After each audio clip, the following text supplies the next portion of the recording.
automation is a different challenge when you're moving to zero trust.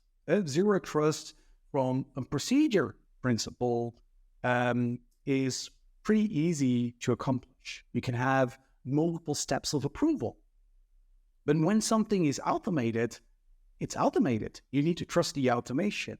And that's a completely different landscape to manage than a process that is driven by humans. Well, it's still possible.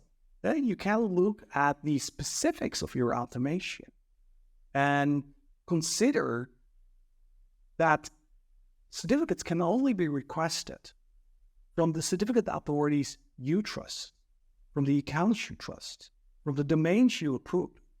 And for example, adopting CAA, Certificate Authority Authorization Records, in your domain name could potentially support you in narrowing down the scope and the exposure of who can issue certificates for your domain and based on your account.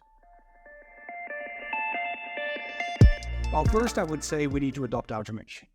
But then at the same point, I would point them at the risk of automation. Where processes by humans are easily manageable and can have multiple steps to ensure they're followed correctly. Without the automation, this could be more challenging. For example, if you implement automation for your TLS certificates, this means that you need to have a credential for your certificate authority. You need to also have a credential, for example, for your domain name provider, your DNS system. And that's all needed to prove domain control and to make sure that a certificate with the right identity is issued for your endpoints. But what if these credentials get compromised? And look at the DNS system. The domain name systems is one of the key and core elements of the internet. Without domain name systems, there is no internet. A domain name system translates a domain name into an IP address, so like a street address or server.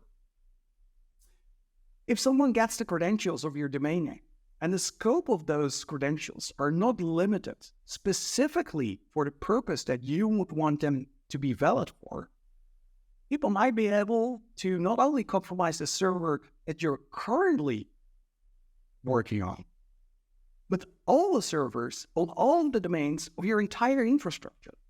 And that's a significant risk. So making sure that zero trust is applied throughout the system, the credentials of your domain name provider, of your certificate authority, and everything, every step that is involved, so that if something is compromised, the impact is limited as much as possible.